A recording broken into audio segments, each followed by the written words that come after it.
Okay, so there was another hole cut in the wall right here. I don't know, well, originally from the factory to get wires up the wall, etc. And I brought down the pipe for the hose from the AC unit drain, brought it across there. This is the back of the dinette. I had to pull the back of the dinette off, and you probably can't see that, but down in the back of the dinette there is a pathway along there, and I went straight down. There was a hole there, so we just ran an extra pipe down the hole there, that hose down there, to allow the air conditioning to drain straight out. That worked out really well. A couple of things that I'd like to point out is, number one, these 12 volt lights here all run off the 12 volt system. Then there are fluorescent lights, and now I'm going to switch over to the other, sorry about that. I'm going to switch over to the other side, and you'll see where I'm reinstalling the fluorescents. These were 110 with ballasts. While I'm pulling them all down, I have converted them to LEDs. Now, BlueBird used these junction connectors as opposed to Marrettes or wire connectors or whatever you guys call them. And these are kind of cool. You just push the wire in and it does not come out. But looking and looking and looking, I couldn't find any of these darn things any place. But what I did find was something rather different. Here's one right here.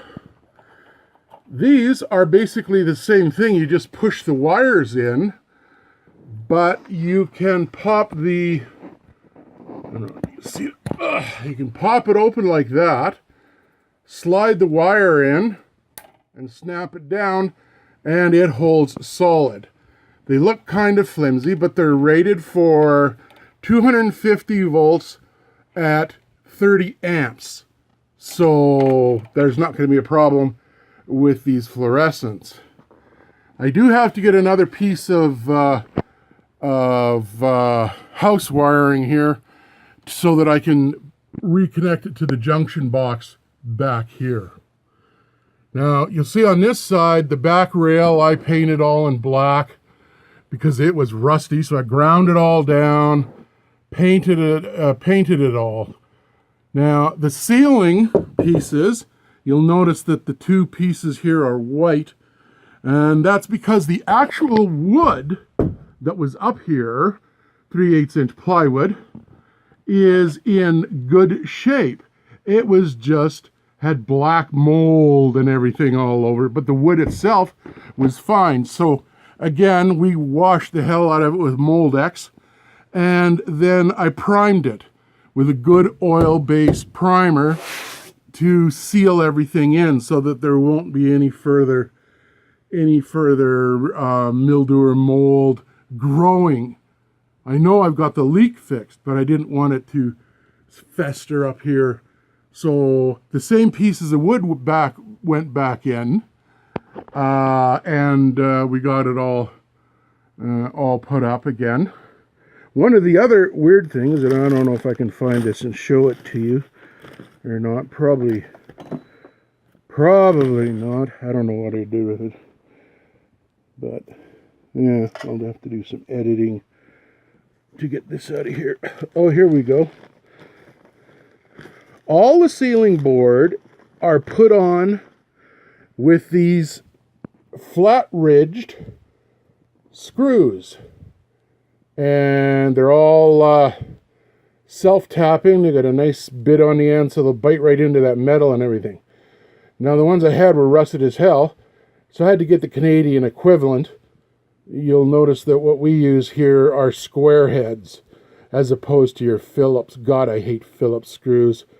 When you put this on the end of a drill, you can shake the drill around and it stays there, which is more than I can say for Phillips screws. But the guy that invented these, a Canadian guy named Robertson, wasn't so bright. He never allowed anybody else to make them. So guess what? They never made an impact in the rest of the world like Phillips did. Now, so like one famous person said, this is not the end. This is barely the beginning, but we could say this is the end of the beginning. So this section here, other than that, is all done. I have had to order new fabric to put on the roof, and that'll be a separate video. Next section is going to be over here. I'll turn my lights around so maybe we can see something. And you'll see where this skylight, and this is like a skylight from a car. You pop it up and you can actually take it right out, but it's got a fabric top, plus it's got screens that open. Kind of interesting, but you can see over here where it's leaked and run underneath here. Look at that roof panel right there. You see what kind of shape it's in. All of this has got to be taken apart. And the microwave doesn't work. I'm assuming it got water in it, and that's game over for that.